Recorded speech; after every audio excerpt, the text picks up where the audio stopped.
نحمده ونصلي ونسلم على رسوله الكريم اما بعد اعوذ بالله من الشيطان الرجيم بسم الله الرحمن الرحيم والعصر ان الانسان لفي خسر الا الذين آمنوا وعملوا الصالحات وتواصوا بالحق وتواصوا بالصبر صدق الله العظيم وصدق رسوله النبي الكريم ان الله وملائكته يصلون على النبي يا ايها الذين آمنوا صلوا عليه وسلموا تسليما الصلاة والسلام عليك يا سيدي يا رسول الله وعلى آلك وأصحابك يا سيدي يا حبيب الله الصلاة والسلام عليك يا سيدي يا نبي الله وعلى آلك وأصحابك يا سيدي يا رحمة للعالمين اللهم صل على سيدنا ومولانا محمد معدن الجود والکرم وآلہ وبارک وسلم۔ تمام تعریفیں حمد و ثنا، تعریف و توصیف اللہ جل مجدہ الکریم کے لیے۔ ہر قسم کے درود و سلام نبی محترم، شفیع محتشم، آقا کل، ختم رسول، دانائے سبل، احمد مجتبیٰ جناب حضرت محمد مصطفیٰ صلی اللہ تعالی علیہ وسلم کی ذات والا صفات کے لیے۔ قرآن مجید کی سورہ عصر۔ صحابہ کرام علیہم رضوان کی عادت تھی کہ جب کسی سے ملاقات کرتے تو السلام علیکم کے بعد سورہ عصر کی تلاوت کیا کرتے تھے۔ اس کا مقصد ایک دوسرے کو سبق یاد کرانا ہوتا تھا، نئے سرے سے عزم نو کرنا ہوتا تھا۔ اس سورت کے مضامین ایک دوسرے کو یاد کرانا مقصد تھا۔ سورہ بڑی معروف ہے اور قرآن مجید کی جو الفاظ کے لحاظ سے مختصر صورتیں ہیں ان میں سے ایک ہے۔ اللہ تبارک و تعالی نے قسم اٹھا کے کہا والعصر، محبوب مجھے تیرے پاکیزہ زمانے کی قسم ہو، محبوب تیرے خوبصورت وقار والے، خلوص والے، پاکیزہ بھائی چارے والے تیرے زمانے کی مجھے قسم ہو۔ ان الانسان لفی خسر، بے شک انسان نقصان میں ہے۔ مطلق فرما دی، تاکید لگا کے، ان الانسان لفی خسر، بے شک انسان نقصان میں ہے۔ یا اللہ سارے، فرمایا الا الذین، سوائے ان لوگوں کے، کون؟ جن میں چار خوبیاں پائی جائیں۔ الا الذین آمنوا، ایک تو وہ ایمان لائیں، وعملوا الصالحات، اور پھر نیک اعمال کریں۔ ایمان لائیں، نیک اعمال کریں، اور پھر چپ نہ کر جائیں۔ وتواصوا بالحق، پھر حق بات کا اعلان کریں۔ ایمان لائیں، عمل صالح کریں، تیسرا کام کیا کرنا ہے؟ چلیں سارے بولیں گے تو اعلان بھی ہوگا نا، ایسے تھوڑی ہوگا کہ ایک دو آدمی اعلان کرے تو دنیا جاگ جائے۔ حق بات کا اعلان کرنا ہے۔ ایمان لانے کے بعد، عمل صالح کرنے کے بعد تیسرا حکم کیا ہے؟ آپس میں حق بات کی تلقین کرو، اور حق بات کی تم تلقین کرو اور پھر تمہیں کوئی کہے کچھ نہ، پھر تم پہ ظلم نہ ہو، پھر تمہیں ستایا نہ جائے، یہ کیسے ہو سکتا ہے؟ پھر تم بڑے پاک صاحبزادے، پیرزادے، علامہ صاحب، سیاستدان، بیوروکریٹ بن کے بڑی ایک طرف ہو کے آرام سے زندگی گزارو سارے، تم یہ کیسے ہو سکتا ہے؟ وتواصوا بالحق، جب تم حق بات کی نصیحت کرو گے پھر تکلیف آئے گی۔ پھر کیا کرنا ہے؟ وتواصوا بالصبر، پھر ایک دوسرے کو صبر کی نصیحت بھی کرنی ہے۔ وتواصوا بالحق، ایمان لانے کے بعد، عمل صالح کرنے کے بعد تیسرا کام کیا کرنا ہے؟ ایک دوسرے کو حق بات کی نصیحت کریں، اور پھر رستے میں تکلیف آئے گی، آزمائش آئے گی، پھر کیا کریں؟ وتواصوا بالصبر، پھر صبر کی تلقین بھی کریں۔ یہ قرآن مجید نے 4 شرطیں لگائیں فرمایا جس بندے میں یہ 4 خوبیاں پائی جائیں گی اسے اللہ کامیابی عطا فرمائے گا۔ مسلمان کی سوچ کے خلاف ہے یہ بات، یہ قرآن کی فکر کے خلاف ہے کہ اپنی فکر کرو۔ برما کے لیے، کشمیر کے لیے، فلسطین کے لیے بات نہ کرو، اپنی فکر کرو۔ یہ قرآن کی سوچ کے خلاف ہے، یہ قرآن کے پیغام کے خلاف ہے۔ اس لیے کہ اگر صرف اپنی بات ہوتی تو آمنو اور عامل الصالحات پہ بات ختم ہو گئی ہوتی، پھر بات آگے نہ چلتی۔ جب کہا گیا وَتَوَاصَوْا بِالْحَقِّ، حق بات کی تلقین کرنی ہے۔ اگر بات صرف اپنی ذات کی ہوتی تو ٹھیک ہو گیا تھا، نماز پڑھی، روزہ رکھا، حج کیا، ختم ہو گئی۔ لیکن میرے نبی پاک صلی اللہ تعالی علیہ وسلم نے ارشاد فرمایا، ایک بستی میں 2 3 4 نیک لوگ رہتے تھے۔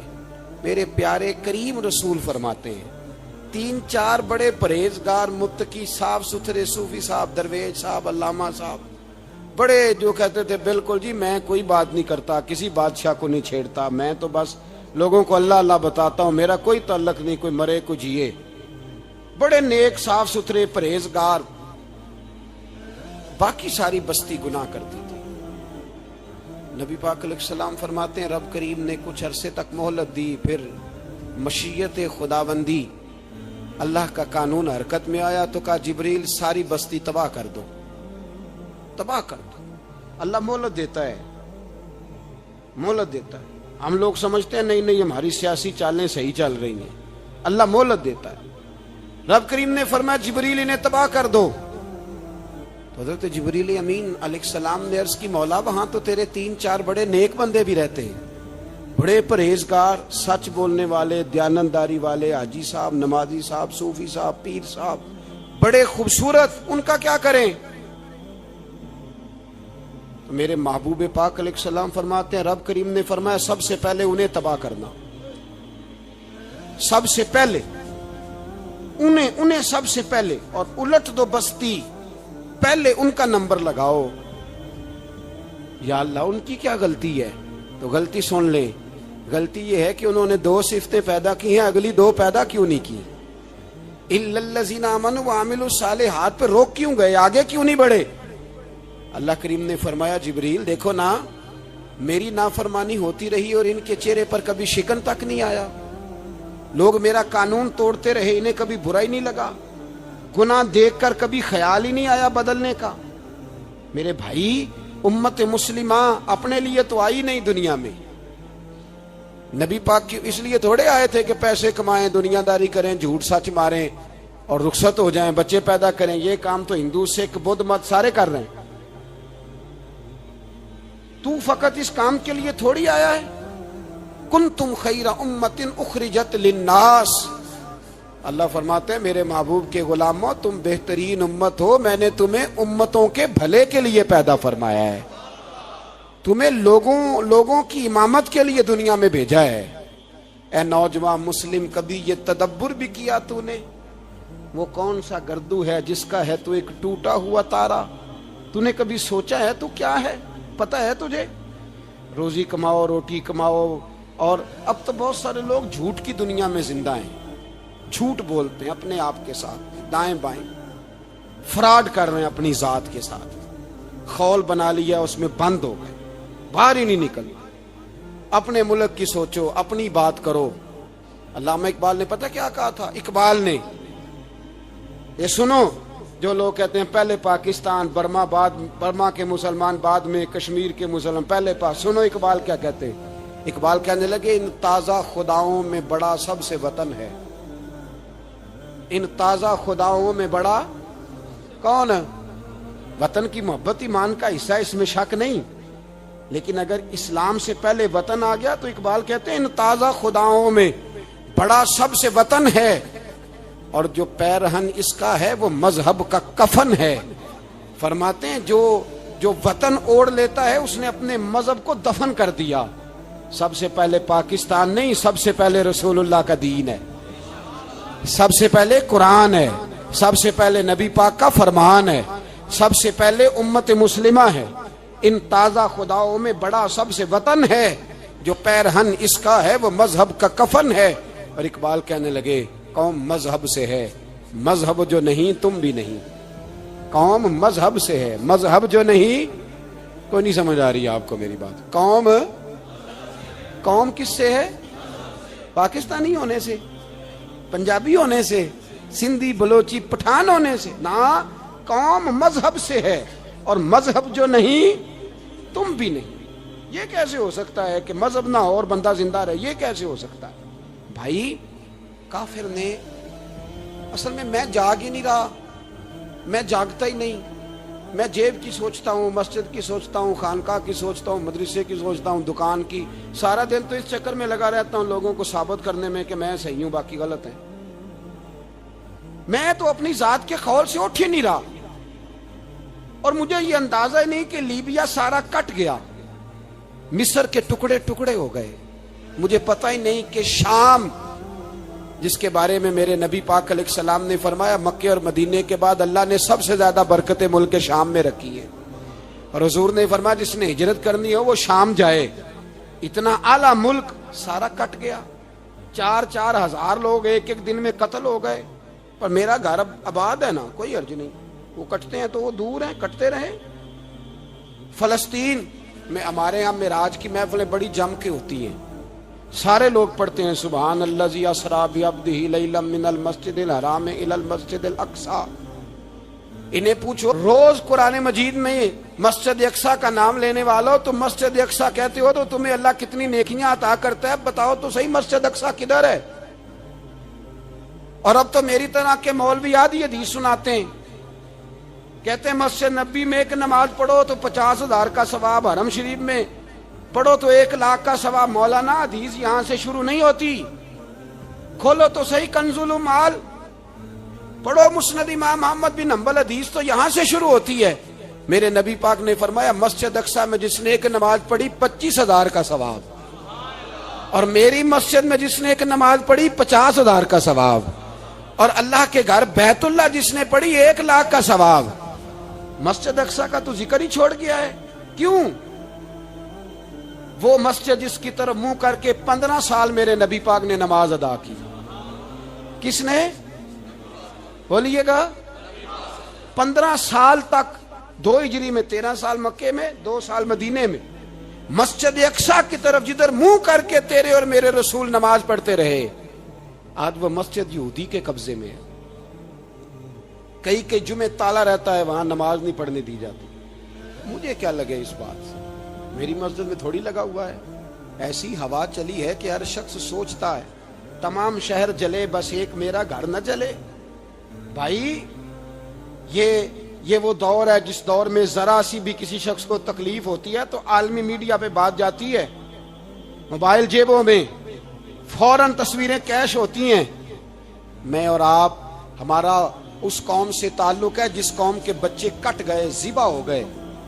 عورتوں کے پستان کاٹ کے برما کے بدھوں نے ان کے کباب بنا کے کھا لیے. چھوٹے چھوٹے بچوں کی لاشیں انہوں نے لٹکا ڈالی. اور یہاں میں حکومت کی کیا بات کروں، یہاں کسی سیاستدان کو مکھی کاٹ جائے تو ہمارے پھٹے آباد ہو جاتے ہیں بحث کرنے کے لیے. ہمارے اپنے لوگ، عام آدمی نہیں بات کرتا، عام آدمی نہیں نکلتا، عام شخص کو فکر ختم ہو گئی. میری بھائی سب سے بڑھ کر بہترین مسجد کے خطیب امام حسین تھے. مسجد نبی سے بڑی بھی کوئی مسجد ہوگی جس منبر پر رسول پاک بیٹھ کے خطبہ دیا کرتے تھے؟ اور میرے مصطفیٰ کے آستانے سے بڑا بھی کوئی آستانہ ہوگا جس کی سجادگی امام حسین کے پاس تھی؟ کہتے ہیں ہمارا کیا تعلق، ہمیں کیا لگے، جو مرضی ہوتا پھرے. امام علی مقام آرام سے مسجد نبی میں بیٹھے تھے. زمانہ پوری دنیا سے جاتا تھا، ہاتھ چومتا تھا، قدموں میں بیٹھتا تھا.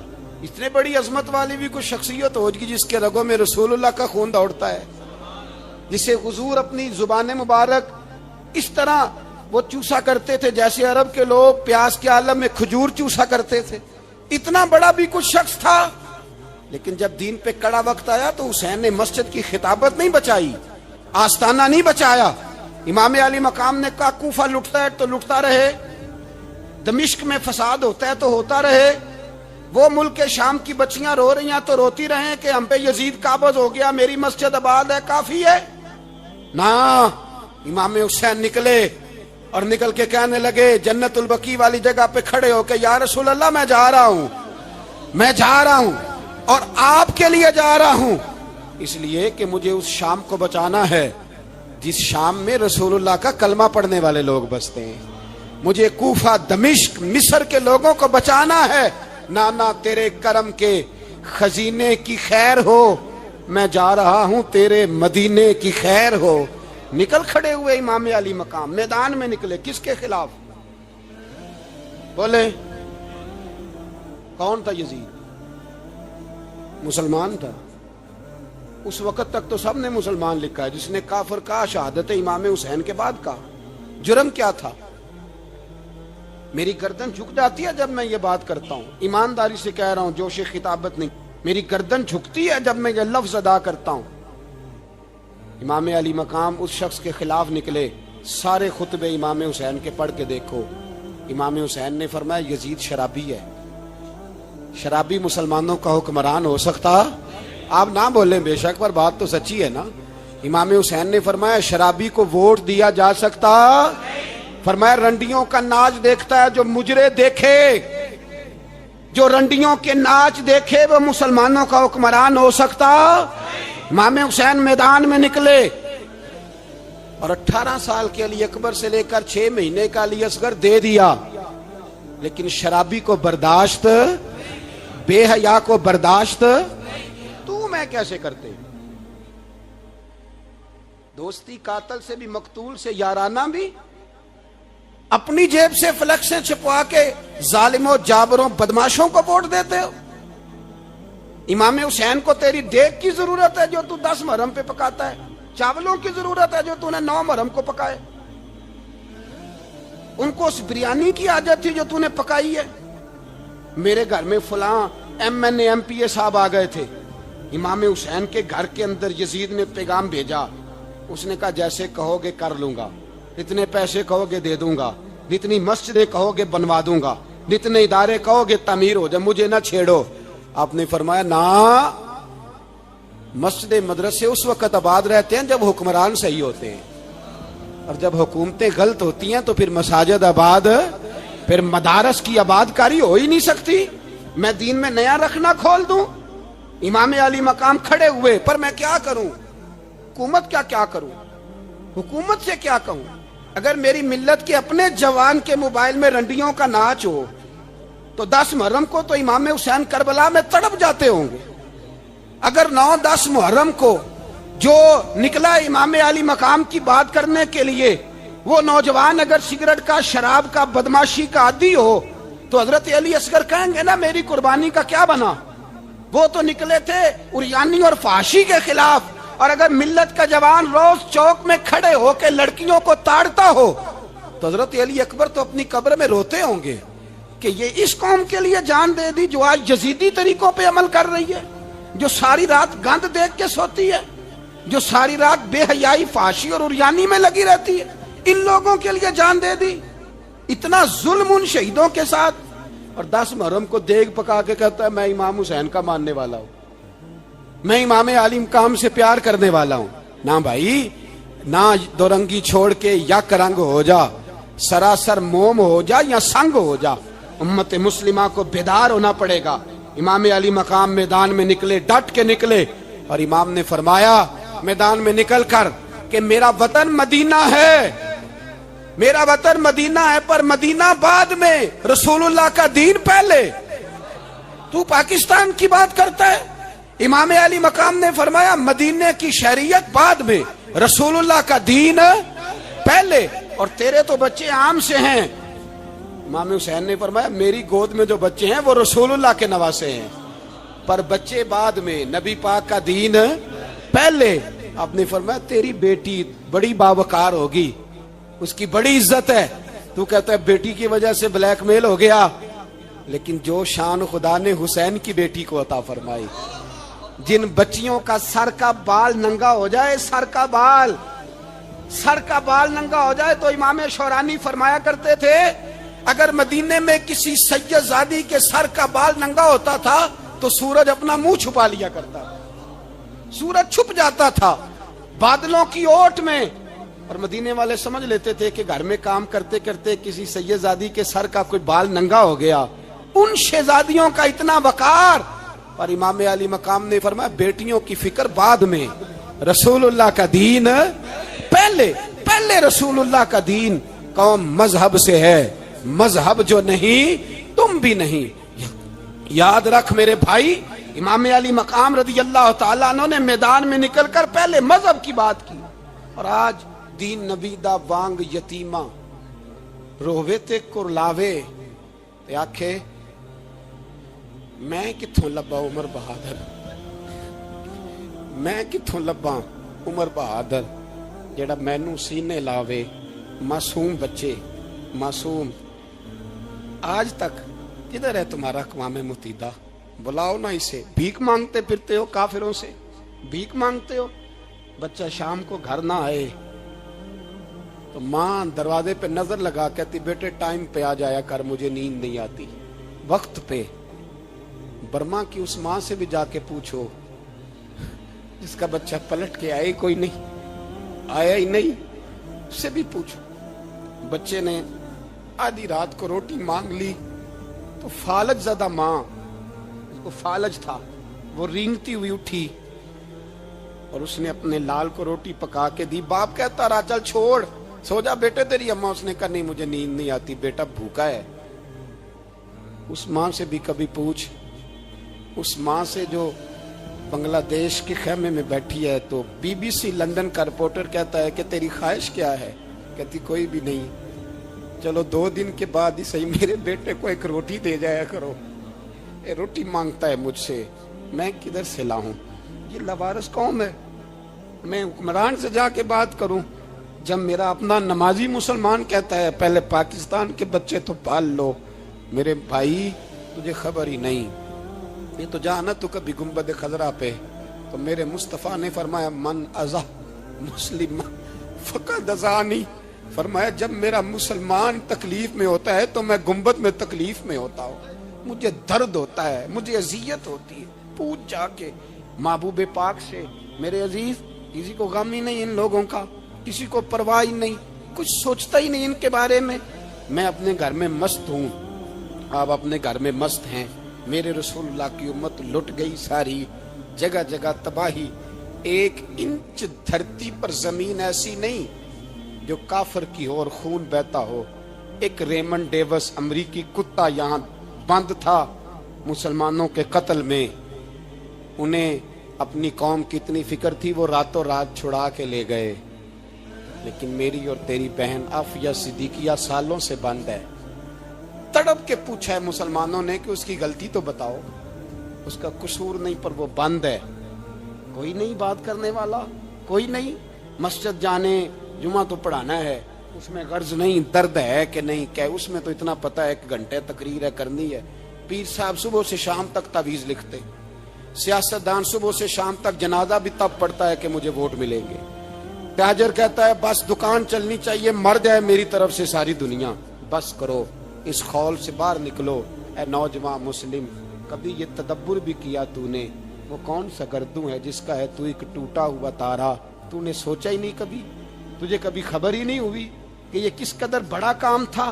میرے رسول پاک صلی اللہ علیہ وسلم کے غلاموں جاگو. میں دعائی دیتا پھرتا ہوں, میں کہتا ہوں جٹ بن کے بڑا جی لیا, بٹ رائی انصاری بن کے بڑا جیا. بس کر دو, بس کر دو. اب مسلمان بن کے جینا سیکھو. اب اپنی پہچان رسول اللہ کی غلامی بناؤ. اب کہو پہلے دین باقی ہر چیز بعد میں. بس کرو, بہت ہو چکا ہمارے ساتھ, اب تھوڑا جاگو. میں بہت ساری باتیں دل میں لے کے آیا تھا جو آپ سے کرنی تھی, پر یہ لفظ ہیں کہ ٹوٹتے ہی جا رہے ہیں. بات ہے کہ سمت کا تعین ہی نہیں ہو پا رہا. میرے بھائی میں تو کبھی کبھی سوچتا ہوں لگتا ہے رب بھی ناراض ہو گیا ہے اور ہمیں منانے کا طریقہ بھی بھول گیا ہے. نہ ہماری مسجدوں میں تہجد پڑھی جاتی ہے, نہ کسی کو نماز توبہ یاد رہی, نہ کوئی استسقاء والا ہے, کوئی نہیں. جو پیر صاحب کے پاس جا کے بیٹھتا ہے تھپکی دیتے ہیں, کہتے ہیں جا تیرا کام ہو جائے گا موج کر. کبھی نہیں کو کہتا توبہ بھی کر, استغفار بھی پڑھ, یہ داڑھی پوری کر, دین رسول اللہ کا اس کی طرف تو توجہ کر. کوئی تبلیغ ہی نہیں کرتا. سارے پھوکا پھاکی پہ لگ گئے ہیں. کوئی خیال ہی نہیں آ رہا کسی شخص کو کہ ہماری تباہیوں کا سبب کیا ہے. کہ علاقہ تک قبرص فتح ہوا, تمام لوگ نعرے لگا رہے ہیں. حضرت ابو ذر غفاری کونے میں بیٹھ کے رونے لگ گئے. مسلمانوں کو فتح ملی, سب لوگ نعرے لگا رہے ہیں, خوشی ہو رہی ہے کہ علاقہ فتح ہو گیا. حضرت ابو ذر غفاری رونے لگے اور تڑپ کے روئے. لوگوں نے کہا ابو ذر کیوں روتے ہو؟ آپ فرمانے لگے یہ لوگ برسوں سے قابض تھے اس شہر پر, یہ جن لوگوں سے آج ہم نے لیا ہے یہ برسوں سے, دل کے کانوں سے کھل سننے والی بات ہے. فرمانے لگے یہ برسوں سے قابض تھے, انہوں نے اللہ کی نافرمانی کی ہے تو آج علاقہ ان کے ہاتھوں سے نکل گیا ہے. میں رو اس لیے رہا ہوں کہ خدایا کہیں ہم سے بھی نافرمانی نہ ہو اور یہ ہمارے ہاتھوں سے بھی نہ نکل جائے. شام نکل نہیں گیا ہمارے ہاتھوں سے, لیبیا نکل گیا, مصر نکل گیا, عراق نکل گیا, افغانستان نکل گیا, اور اگر دیکھو تو بالواسطہ بلا واسطہ ہر جگہ کافر کا ڈیرا. وہ رو رہے ہیں, کہتے ہیں جب قوم اللہ کی نافرمانی کرتی ہے تو علاقے نکل جاتے, تڑپ رہے ہیں. مجھے کوئی فکر نہیں, کوئی نہیں رویا مصر کے جانے پر, کوئی نہیں رویا لیبیا کی تباہی پر, شام کے بچوں پہ کوئی نہیں رویا. ہم لوگ یہاں عید مناتے رہے, عید پر لوگ نئے کپڑے لیتے رہے اور برما کے مسلمانوں کو کفن تک نصیب نہ ہوا. کوئی نہیں تڑپا ان لوگوں پر, کسی کو خیال نہیں آیا. صاحب امام علی مقام کی فکر کو سمجھو, اس پر غور کرو, بس کر دو, نیند بڑی لمبی ہو گئی, اب اٹھو اس بیداری سے, اٹھو. جب قومیں نافرمانی کرتی ہیں تو ملک چھن جاتے ہیں, اور کافر باری باری کر کے باریاں لگا رہا ہے, باری باری. تمہیں کئی دفعہ دھمکیاں دے چکا ہے, وہ تمہارا نمبر کئی دفعہ لگا چکا ہے. اب خواب غفلت سے اٹھ جاؤ, آگ پیروں تک آ گئی ہے, ایسا نہ ہو جلا ڈالے سارا کچھ. حضرت سیدنا ابو ذر غفاری رو کے فرمایا کرتے تھے جب تم نافرمانیاں کرو گے تو علاقے تمہارے ہاتھوں سے نکل جائیں گے. سو نکل گئے, نکل گئے. غوث اعظم کے بغداد پہ کئی دفعہ بم گرے, مولا علی شیر خدا کا شہر نجف کئی دفعہ بم کی نظر ہوا, امام علی مقام کے کربلا میں اب تک کئی دفعہ جنگیں ہو چکی, اس لیے کہ ہم نافرمانی کرتے ہیں علاقے چھن جاتے ہیں. دوسری بات یہ کہ پھر ہمیں وہ طریقہ بھی نہیں آتا جس سے رب کو منایا جاتا ہے. آپ یقین کریں مسلمان پہ ایک 5 وقت کی نماز ہے وہ بھی بوجھ ہے, 2.5 گھنٹے کی تقریر اور 5 منٹ کی جماعت میں لوگ بھاگتے پھرتے ہیں, بڑا مشکل ہے. آج تک مسلمان ایک 5 وقتہ نماز پڑھنے کے لیے بہانے ڈھونڈ رہا ہے ابھی تک. تو وہ مسلمان کہاں سے آئیں گے جو رات کو رویا کرتے تھے, راتوں کو اٹھ کے روتے تھے تو سویرے اللہ کافر کے مقابلے میں اتنی مدد کرتا تھا, اتنی مدد کرتا تھا کہ 10 مسلمان لاکھوں کو بھگا دیا کرتے تھے. اس لیے کہ مدد کس کی شامل ہوتی تھی؟ بول کے بتائیے, کون مدد کرتا تھا؟ کیونکہ دیکھیں نا یہ ہمیں طریقہ بتایا نبی پاک نے. اللہ حضور سے راضی تھا کہ نہیں؟ یار اس پہ جلدی جلدی بولو. اللہ راضی تھا نا, تو بدر کی رات حضور کیا کرتے رہے ساری رات؟ ساتھ نہیں تھا اللہ؟ وہ تو وہاں سے فرما رہا ہے غار ثور سے, ان اللہ معنا. محبوب کہہ دے کہ اللہ تیرے ساتھ ہے. وہاں سے محبوب کہہ رہے ہیں اللہ ہمارے ساتھ ہے, وہاں سے اللہ ساتھ تھا. پر ساری رات بدر کی ساری رات, اور دعا کا رنگ کیا تھا؟ حضرت ابوبکر صدیق فرماتے ہیں حضور نے ہاتھ اٹھائے, اللہ یہ میرے 313 ہیں, میں کل کمائی لے کے آ گیا. اے اللہ میری کل کمائی ہے, اگر یہ ہلاک ہو گئے تو قیامت تک کون تیری عبادت کرے گا؟ اے اللہ مدد فرما. اور حضور مناتے ہیں رب کو, کہتے ہیں یا اللہ تو نے وعدہ نہیں کیا تھا تو مدد کرے گا, یا اللہ تیرا وعدہ نہیں تھا تو کامیابی دے گا, یا اللہ تو نے ساری رات مناتے گزر گئی, ساری رات.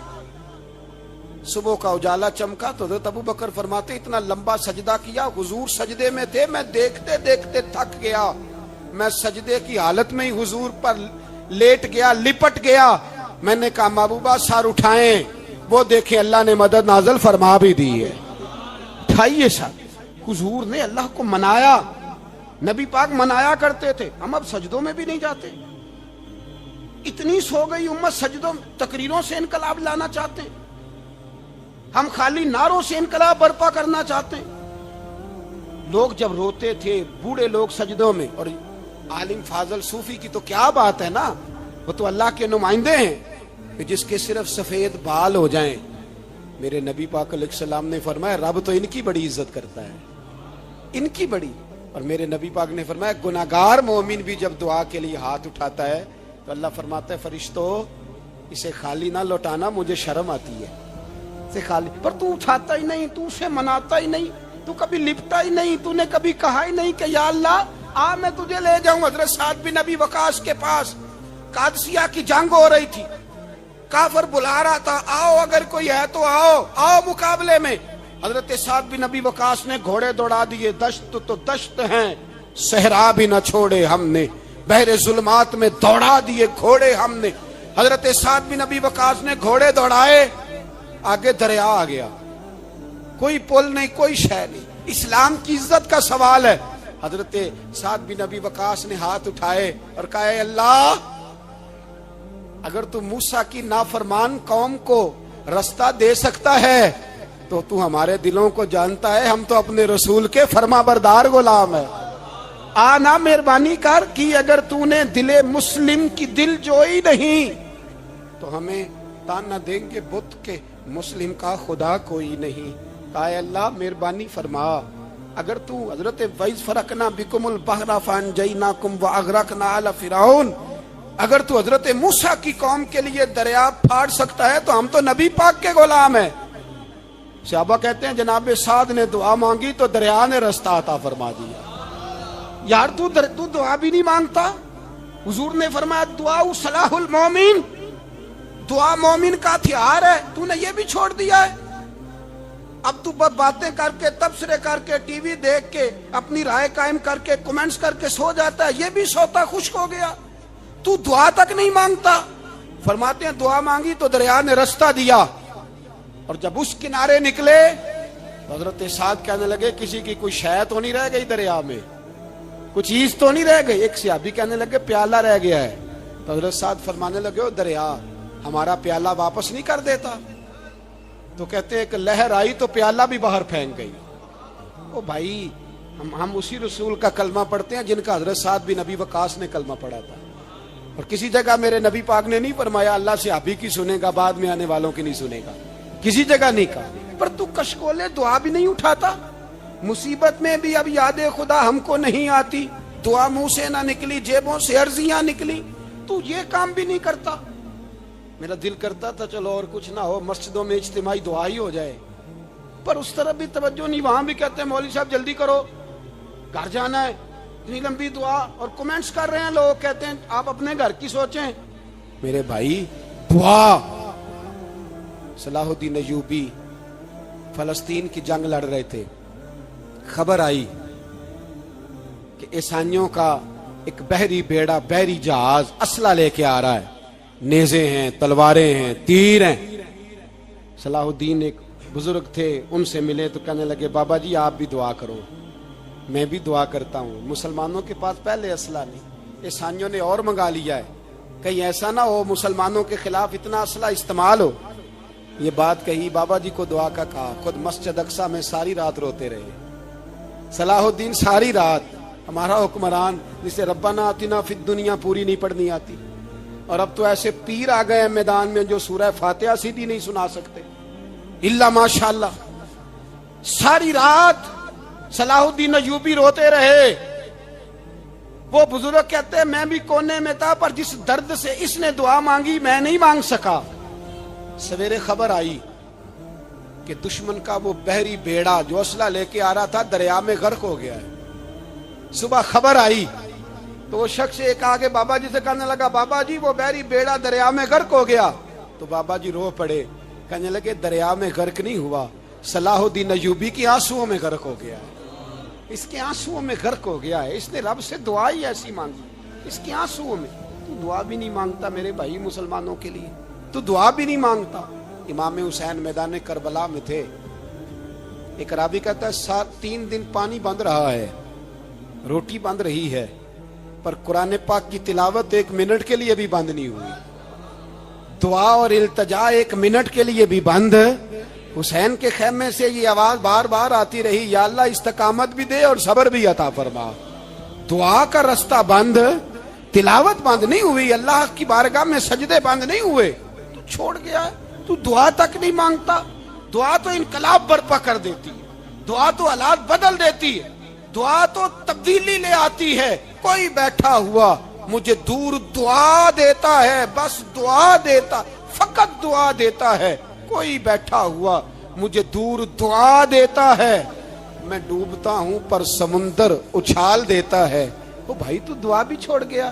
پہلی بات آپ کی خدمت میں یہ ہے کہ جاگیں، مسلمان بنے۔ دوسرا کچھ نہیں کر سکتے تو دعا تو کر سکتے ہیں نا، دعا کا رستہ اپنائیں۔ اور پھر میرے نبی پاک علیہ السلام نے دو باتیں فرمائی، کان کھول کے سن لینا، دو باتیں۔ حضور نے فرمایا ایک وقت آئے گا کہ میری امت کے خلاف کافر ایک دوسرے کو آوازیں دیں گے، آؤ مسلمانوں کو ماریں، آؤ مسلمانوں۔ تو صحابہ نے کہا یا رسول اللہ کیوں، ہم تھوڑے ہو جائیں گے؟ فرمایا نہیں، تم بہت زیادہ ہوں گے۔ 56 اسلامی ملک ہیں دنیا میں، کتنے بول کے بتانا ہے؟ اتنا سا برما ہے، کسی غیر مسلم کا کتا مر جائے تو یہ چیخ پڑتے ہیں، اور یہاں کہتی ہے اقوام متحدہ کہ جی وہ ہمیں داخل نہیں ہونے دے رہے۔ تو بند کرو پھر سلامتی کونسل، تحلیل کر دو، اقوام متحدہ ختم کرو۔ اگر تمہاری کو سنتا نہیں تو بنائی کیا ہے؟ صرف مسلمانوں کو پریشرائز کرنے کے لیے۔ اور ہمارے مسلمان بھیک مانگتے پھرتے ہیں، کہتے ہیں کہا ہے ہم نے اقوام متحدہ سے۔ اب تم اپنے لیے کافر سے بھیک مانگو گے؟ کافر سے بھیک مانگو گے؟ میرے عزیز نبی پاک علیہ الصلوۃ والسلام نے فرمایا کافر ایک دوسرے کو بلائیں گے مسلمانوں کو مارے۔ یا رسول اللہ ہم تھوڑے ہوں گے؟ فرمایا بہت زیادہ ہوں گے۔ تو حضور کیا ہوگا؟ فرمایا تمہیں وہن ہو جائے گا۔ یا رسول اللہ وہ کیا ہے؟ فرمایا دنیا سے پیار ہو جائے گا، مرنے کو دل نہیں کرے گا، دنیا سے اور مرنے کو۔ اس وقت سمجھ لینا کافر تم پہ حاوی ہے۔ میں اپنا اندازہ کروں، آپ اپنا کریں، مجھے دولت سے کتنا پیار ہے اور آپ کو کتنا پیار ہے۔ جھاگ کے سنیں یہ لفظ رسول پاک کے صلی اللہ علیہ۔ حضور نے فرمایا جب تجھے دنیا سے پیار ہو جائے، دولت سے پیار ہو جائے، اقتدار سے پیار ہو جائے، اور جب تجھے موت بری لگنے لگے، تیرا مرنے کو دل نہ کرے، پھر کافر تیرے اوپر چڑھ آئے گا۔ آج دولت ہی تو رہ گئی ہے، باقی بچا کیا ہے؟ میں اکثر کہتا ہوں شادیاں نہیں ہوتی، تجارتیں ہوتی ہیں۔ لڑکی والے کہتے ہیں کہ لڑکا زیور کتنا ڈالے گا، لڑکے والے کہتے ہیں لڑکی جہیز کتنا لائے گی۔ تجارت، ہر جگہ دولت، ہر جگہ پیسہ، ہر جگہ سرمایہ۔ جہاں جس معاشرے میں تلاوت بکے، نعت بکے، تقریر بکے، اس سے زیادہ اور تباہی کا معاملہ کیا ہوگا؟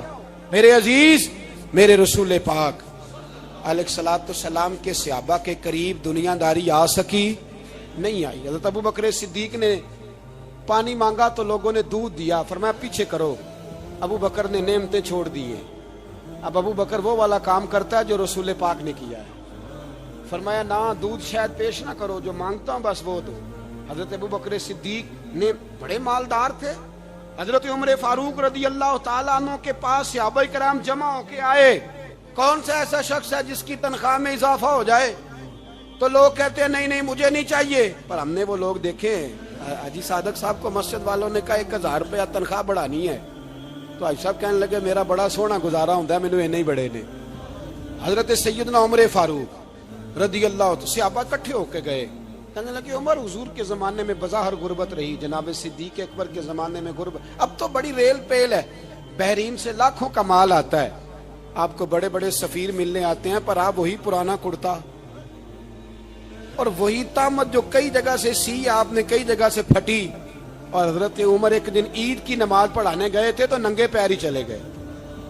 لوگوں نے کہا جوتا، فرمایا ٹوٹ گیا تھا یار، پہننے کے قابل نہیں تھا۔ فرمایا ننگے پیر آ گئے اور لوگ کیا کہیں گے؟ فرمایا چھوڑو، عمر کے پاؤں ننگے ہیں لیکن عمر کے کردار میں تو کوئی شک نہیں نا، پیر ہی ننگے ہیں نا، کیا ہوا؟ چھوڑو اس بات کو، کوئی پیار نہیں دنیا داری سے، دولت سے، کوئی چکر ہی نہیں۔ حضرت سیدنا عمر فاروق رضی اللہ تعالیٰ عنہ کو صحابہ نے اکٹھے ہو کے کہا، یہ ہے امت کے بیدار ہونے کے طریقے جو عرض کر رہا ہوں۔ کہا جناب آپ اب بڑا مال غنیمت ہے اور جس طرح ہر صحابی کا حصہ ہے آپ کا بھی حصہ ہے، تو ایک نیا کرتا ہی ڈال لیں آپ خرید کے۔ اب جب مشورہ ہو گیا صحابہ میں تو کہنے لگے عمر سے بات کون کرے گا؟ نیا کرتا پہننے کی عمر سے بات کس کو برا لگتا ہے جی؟ نیا کرتا کون بات کرے گا؟ حضرت سیدنا علی المرتضیٰ کا انتخاب ہوا۔ کہنے لگے مولا علی کی بڑی عزت کرتے ہیں، ان سے بڑا پیار کرتے ہیں، ان سے بات کرتے ہیں۔ تو حضرت علی کو بلایا گیا، عرض کی حضور مہربانی فرمائیں حضرت عمر سے کہے نئے کرتے کے لیے۔ آپ فرمانے لگے عمر میری بڑی قدر کرتا ہے، بڑی بات سنتا ہے، پر یہ والا کام نہیں میں عمر سے کہہ سکتا، یہ کسی اور سے کہو۔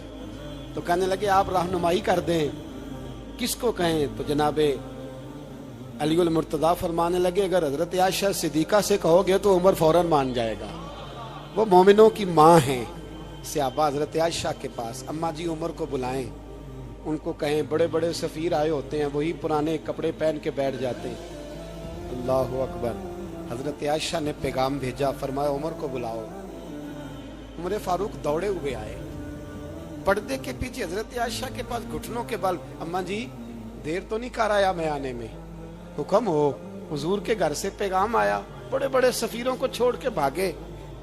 حضرت عائشہ صدیقہ کہنے لگی عمر دیکھو جائز پیسے ہوں تو اسلام اچھے لباس سے منع نہیں کرتا، اب بڑا بڑا مال آیا ہے، اب تیرا بھی حصہ ہے، تو صحابہ کرام کی خواہش ہے کہ نیا کرتا پہن لو، بڑے بڑے سفیر آتے ہیں، حرج بھی کوئی نہیں، جائز بھی ہے، کو منع نہیں۔ حضرت عمر نے گردن جھکا، جی اماں جی، جی اماں جی، جی اماں جی۔ حضرت عائشہ کہتی ہیں بات ختم ہوئی، عمر نے گردن اٹھائی تو عمر کی داڑھی آنسوؤں سے بھری ہوئی، کہتی ہے مجھے کہنے لگے اماں جی میں تو صرف مسجد میں دیکھا کرتا تھا، آپ تو مصطفیٰ کو دن رات دیکھتی تھی، جس طرح کے کرتے آمنہ کے لال نے پہنے ہیں مجھے بھی پہنا دو، میں تیار ہوں، میں پہن لوں گا، میں تیار ہوں، پر جس طرح کے میرے نبی نے پہنے۔ حضرت عائشہ کہتی ہے میں پھوٹ کے روئی، میرا پلو آنسوؤں سے بھر گیا۔ فرماتی ہیں میں عمر کی بات سنتی گئی تو میرا پلو آنسوؤں سے، میں نے کہا عمر تو جا، تو ٹھیک ہے۔ فرماتی ہے عمر فاروق سلام کر کے اٹھے، امیر المومنین چلے گئے، اس کونے میں صحابہ چھپے ہوئے تھے، وہ آئے، کہا اماں جی کیا بات ہوئی؟ تو میں پھر رو پڑی۔ میں نے کہا کیا بتاؤں، تمہیں پرانے کرتے نظر آتے ہیں، اسے محمد عربی کے جلوے نظر آتے ہیں، اسے رسول اللہ کا رنگ نظر آتا ہے، اسے وہ غلامی نظر آتی ہے۔ عمر کو دنیا سے پیار، اور دنیا سے پیار نہیں تھا، دعا پتہ کیا تھی؟ یوں جھولی اٹھا کے اللہ مرزقنا شہادتن فی سبیلک وجعل موت فی بلد حبیبک، اللہ عمر کو بسترے والی موت نہ دینا، موت شہادت کی دینا، پر میں میدان میں جا کے نہیں مرنا چاہتا، مجھے رسول اللہ کے شہر میں موت چاہیے، باہر جا کے نہیں، یہی میدان لگے مدینے میں، یہی موت آئے، اسباب بنا، میں مدینہ بھی نہیں چھوڑنا چاہتا۔ او بھائی ان لوگوں کو نہیں پیار تھا۔ جناب صدیق اکبر کا وصال ہوا تو زہر کے اثر سے، وہ جو آپ کو زہر لگا تھا، بعض مفسرین نے لکھا ہے کبھی کبھی وہ جو سانپ نے ڈسا تھا تو کبھی کبھی اس کا اثر آتا تھا، بس اللہ نے شہادت دینی تھی کبھی کبھی، ورنہ تو بڑی شفائیں تھیں۔ حضرت عمر شہید، حضرت عثمان، جناب علی، امام حسن، امام حسین، علی اکبر، علی اصغر، حضرت عباس، حضرت سعد بن معاذ، حضرت امیر حمزہ، مصعب بن عمیر، میرے محبوب نے تو لسٹ بنائی شہیدوں کی، لسٹ بنائی شہیدوں کی، شہادت سے پیار کیا رسول اللہ صلی اللہ علیہ وسلم کے غلاموں نے، پیار کیا شہادت سے، اسی لیے تو کافر اٹھ نہیں سکا کہ شہادت سے حضرت سعد بن معاذ رضی اللہ تعالیٰ عنہ کو زخم لگ گیا، جنگ سے زندہ آ گئے لیکن زخم میں رو کے کہنے لگے محبوبہ سارے شہید ہو گئے، میں ایسے ہی رہ گیا۔ حضور نے فرمایا نہیں، رب تجھے بھی شہادت کی موت ہی عطا فرمائے گا۔ اسی زخم میں پردہ ہو گیا۔ میرے بھائی حضرت عمر بن جموع رضی اللہ تعالیٰ عنہ 4 بیٹے لے کے احد کے میدان میں آئے، کہا محبوبہ میرے 4 ہی تھے، میں سارے لے آیا ہوں، سارے ہی قبول ہیں۔ پہلا رب نو یار دا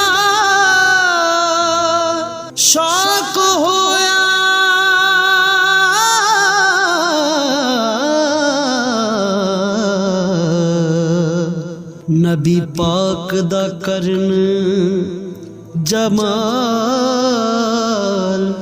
مائیں آیا وہی لے کے ہویا ترت حاضر تے لیا یار نے یار نو پال مائیں۔ اور میں ٹھیک ہے، پھر خود بھی زرہ پہن لی، ایک ٹانگ سے لنگڑے تھے، ٹانگ چھوٹی تھی۔ حضور نے فرمایا تو نے کیوں لباس پہن لیا ہے؟ کہا حضور میں نے بھی تو جہاد پہ جانا ہے نا۔ حضور نے فرمایا تیرے 4 بیٹے جو جا رہے ہیں، تو کہا یا رسول اللہ کیا لنگڑے جنت میں نہیں جا سکتے؟ حضور لنگڑے اللہ کو قبول نہیں، میں نہیں جا سکتا۔ تو میرے نبی پاک صلی اللہ علیہ وسلم نے فرمایا نہیں، جنت تو تیرا انتظار کر رہی ہے۔ کہا حضور پھر میں بھی جاؤں گا، بچے جائیں گے تو میں بھی جاؤں گا۔ ایک بی بی احد کے دن 3 سال کا بچہ لے کے گھر سے نکلی، بیبیوں کو کہتی ہے میرا خامد بھی بدر میں شہید ہوا، بھائی بھی اور باپ بھی، آج حضور نے پھر بلایا ہے، دل کرتا تھا کوئی جوان بیٹا ہوتا تو میں پیش کرتی، پر اب میرے پاس یہ 3 سال کا ہی ہے۔ بچہ لیا، مدینے میں مسجد نبوی میں حضرت بلال سے کہنے لگی 2 منٹ حضور کا دیدار چاہیے۔ نبی پاک آئے، کیسے آئی ہو؟ کہنے لگی محبوبہ میں شہید کی بیٹی، شہید کی بہن، شہید کی بیوہ ہوں، میرے پاس اب جوان تو کوئی نہیں، یہ 3 سال کا ہی ہے۔ حضور نے مسکرا کے فرمایا یہ کرے گا کیا کرے گا؟ کہنے لگی حضور سنا ہے اسلحہ تھوڑا ہے، ڈھال کی ضرورت ہے، لوہے کی ڈھال ہوتی تھی، جب تلوار آتی تھی تو آگے کی جاتی تھی۔ کہا محبوبہ میرا شہید کی اماں بننے کو بڑا دل کرتا ہے، یہ میرا 3 سال کا لے جاؤ، جب تیر آپ کی طرف آیا تو میرا بیٹا آگے کر دینا، یہ ڈھال کا کام تو دے گا نا۔ ہنستے ہوئے محبوب کی آنکھوں میں آنسو آئے، بچے کو پکڑ کے سینے سے لگایا، ماتھا چوما، فرمایا جا تیرے ساتھ وعدہ ہے قیامت کے دن تجھے شہید کی اماں کہہ کے ہی پکارا جائے گا، وعدہ ہے تیرے ساتھ تجھے شہید کی۔ میرے بھائی مرنے کو دل ہی نہیں مسلمان۔ میرے نبی پاک صلی اللہ علیہ وسلم نے فرمایا جس کے دل میں کبھی شہادت کی آرزو پیدا نہیں ہوئی، اس کے سینے میں دھڑکنے والا دل مومن کا ہے ہی نہیں، وہ تو منافق ہے۔ جو کبھی دین کے رستے میں شہید ہونے کو، میرے بھائیوں دین کو بڑی ضرورت ہے، بڑی ضرورت، بڑی اے خاصان رسول وقت دعا ہے، امت پہ تیری آ کے عجب وقت پڑا ہے۔ وہ دین جو بڑی شان سے نکلا تھا وطن سے، پردیس میں وہ آج غریب الغربا ہے۔ فریاد ہے اے کشتی امت کے نگہباں، بیڑا یہ تباہی کے قریب آن لگا ہے۔ اور ایک شاعر قلم توڑ گیا، کہنے لگا تجھ سے فریاد ہے اے گنبد خضرا والے، تجھ سے فریاد ہے اے گنبد خضرا والے، کعبے والوں کو ستاتے ہیں کلیسا والے، تجھ سے فریاد ہے اے گنبد خضرا۔ اپنے اندر دین کا درد پیدا کرو، ذوق پیدا کرو، مسلمان بن کے جینا سیکھو۔ جب کوئی برادری پوچھے تو کہو میں محمدی ہوتا ہوں، میں مصطفی ہوتا ہوں، میں رسول اللہ کا غلام ہوتا ہوں، میں پہلے مسلمان ہوں، باقی کچھ بعد میں ہوں۔ خدا را اپنے گھر میں پردہ کراؤ، خدا را رزق حلال کھاؤ، اگر پردے نہ ہو رزق حلال نہ ہو تو جذبہ جہاد پیدا نہیں ہوتا۔ خدا را اپنے اندر انقلاب برپا کرو، دین کے لیے جینا سیکھو۔ دین بڑا تڑپتا ہے، دین بڑا روتا ہے۔ رسول اللہ آج تجارت کرنے والے ملتے ہیں، آج سیاست کرنے والے ملتے ہیں، دین والے نہیں ملتے، دین کے درد والے نہیں ملتے۔ اپیل ہے آپ سے، آج رات 2 نفل پڑھ کے اور کچھ نہ ہو سکے تو مسلمانوں کے لیے دعا ضرور کر دینا، ان کے لیے دعا ضرور کر دینا، اپنے آپ کو بیدار کرو، بیدار کرو۔ بھئی ہم تو آج تک اس لیے ڈر رہے ہیں کہ ہمارا چہرہ ہی نبی پاک جیسا نہیں بن سکا، تو داڑھی رکھنے میں بھی ہم ڈرتے ہیں، نمازی بننے، مسجد آباد کرنے میں، مسلمان کہلانے میں بھی تک خوف ہے۔ تو بتلاؤ نا اس سے آگے بات کب چلے گی؟ جہاد کی بات تو بڑی آگے جا کے ہے۔ بدل جاؤ، رسول اللہ کا غلام بن کے جینا سیکھو، نبی پاک صلی اللہ علیہ وسلم کی غلامی کا پٹا اپنے گلے میں ڈالو۔